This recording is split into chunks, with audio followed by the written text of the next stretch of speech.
for coming. I would like to take this opportunity to thank Alexandra, Patricia, and their team for all the effort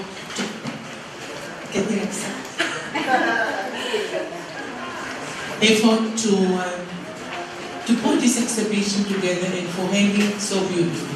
My thanks go also to the African Art Department, to Dr. Barbara Blackman, who worked with me to find art department to exhibit their complementary collection of African pieces by the Majanga tribe of Kenya alone. Okay, the talk I'm giving today will be more simple and personal vision of my statement, which I am sure many of you will have read it in. I'm divided into two parts, one dealing with Africa, the other part the land of Israel.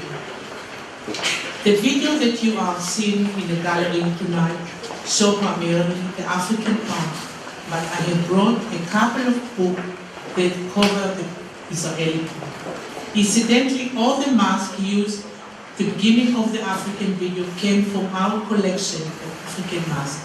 Another mask is here with me tonight. Here. I talked about it just now. Now, I arrived in Johannesburg, South Africa, a difficult time in the history of South Africa politics, apartheid, during the 70s, which provided a backdrop to my experience there, and that later found expression in my work in the years after we arrived in the United States. There I discovered a wonderful private school founded by Bill Hensley, a visionary artist who have a wonderful color and responsible for starting on their road to a passion of color and relationship to observe food. He taught us to be entirely faithful to what we were seeing and respond to his sensationally not intellectual way. He was killed in a traffic accident sometimes after we left for US on his way back to a teaching seminar, Zimbabwe, the north of South Africa. And I dedicate some of my painting to him by scribbling his name in Hebrew into a wet paint. What also I discovered during this time was the air, light, and the land of Africa, as well the culturally integrated tribal art for the people, particularly that of the Bushman, who live in a extreme dry region of the Kalahari Desert and spread across the southern corner of the country and spill over the border of Namibia. The Bushman lived very short life. The study of the DNA of these people made some years ago in San Francisco indicate that they are all this term of purity going back some 10,000 years ago. I was particularly interested in their cave paint and color they laid new overall, the placing of handprint on the later painting, much like my yellow paint arts at the gallery, to establish ownership of the created overall once.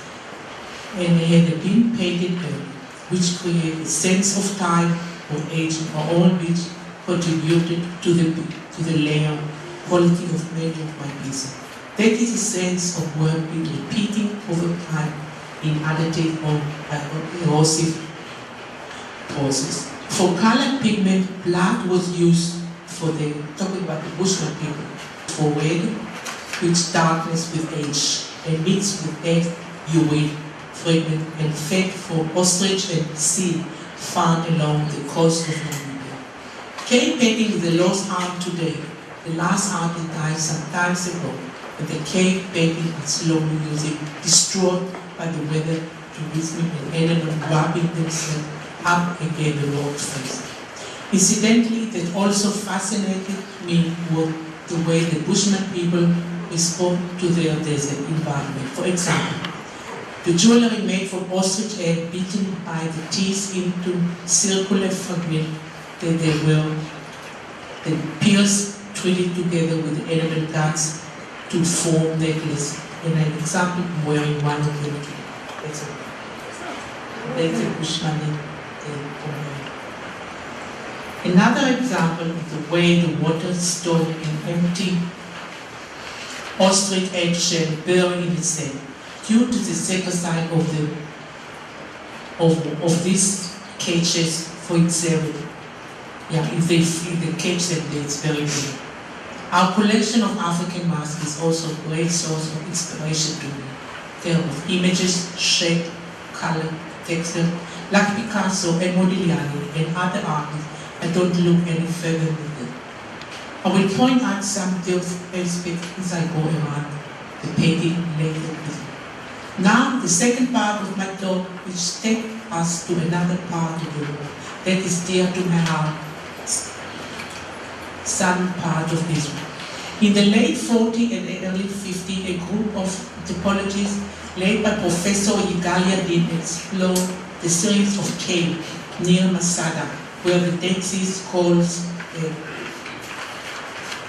had been recently discovered, called the Qumran Cave.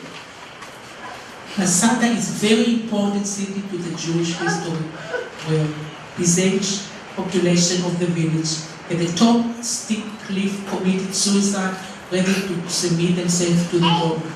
This camp had already been extremely difficult because of the terrain and the weather of the desert, which is why the content remained hidden for so long. This is a series of 11 caves was found extremely well, possessed glassware, cooking tool, and most important for me, pattern remain of textile, all dating to about 135 CE. Also, about 34 variety of color were found. These textile discs are created with basically the use of only 3 dyes, red, yellow, and blue, taken from plant roots and mineral. These color together with the white and black are what I use in my painting. Because of the similarity, let me show you the book here.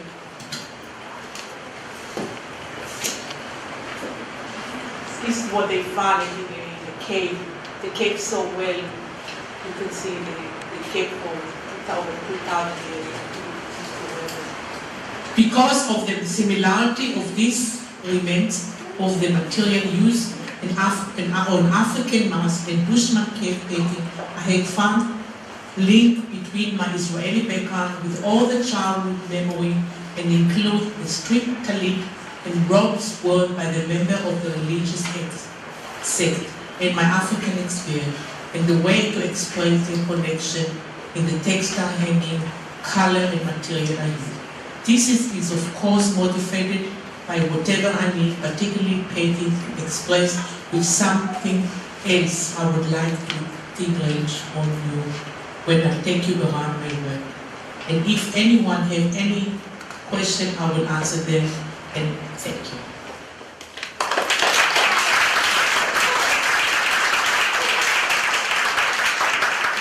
I did very well in my poor English. Anybody have any questions about the paintings or the way she works or some of the things that she talked about? Have you been back to Africa since you left? Yes, we went in 1990, but it was very difficult because the government has changed, and for some places it was quite not very pleasant to go. But like I said, I was really lucky to be in school. I live in the city, but there were places out of Johannesburg called Soweto, and there was killing, so it seemed that nobody knew about it. Then separated father from the family. It's like you talk about America out in the 50s and in the 40s. So I was there, sick, and some places I couldn't go. But I don't know, I just walked away. Yeah, please. How long does it typically take for you to complete something like this? And do you ever have projects that you just give up on and like don't feel like? How long can take me to do this painting? Yeah. It's 27 years. 27 years. Take a long time to do this because, like I explained in my video, I'm a white person. I don't live in a village. I live in a city life, and I found that when I go into my studio, I'm going to another world. The technique that I'm using is not so simple. I don't use any brushes. I use my hands with a paper towel, and I'm using palette knife, and I create, and I just lay a layer of newspaper, color it between, and I strip them with a palette knife, cut them, and I tear my painting from vibrant to left brain upside down. Yeah, it's a good process. But because I don't want to give flat, I want to give text. I feel like it's like I'm working in clay, it's sculpture.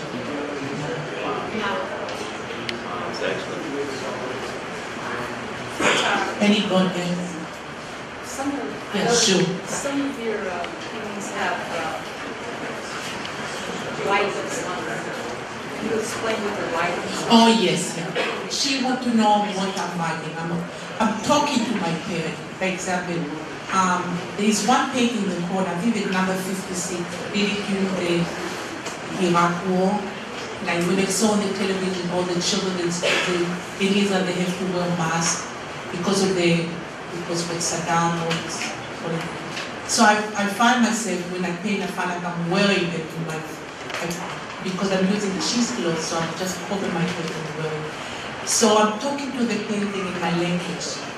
I kind of dialogue. Yeah, Julie, she said, I'm writing about my teacher because my teacher was named in South Africa. He was one of the best teachers in South Africa. His name was Bill Ainsley, and he went to a place called Zimbabwe. It used to be called Rhodesia. And somewhere he went to teach the seminar. African people from all over Africa came. And somewhere came back, got in and came. So I'm writing in my language, Bill Ainsley, and then I'm writing. This is a mask, and this is then I'm talking to my father because my father never accepted me. I don't want to paint flowers and trees. But one more thing I want to say that I never write something like this without doing before. You can't, it's very difficult to be abstract expression. It's very, very difficult. I used to go to School of Medicine, I used to draw bones and skeleton, I used to draw faces. But when I came to this country, I want to go in Africa with me.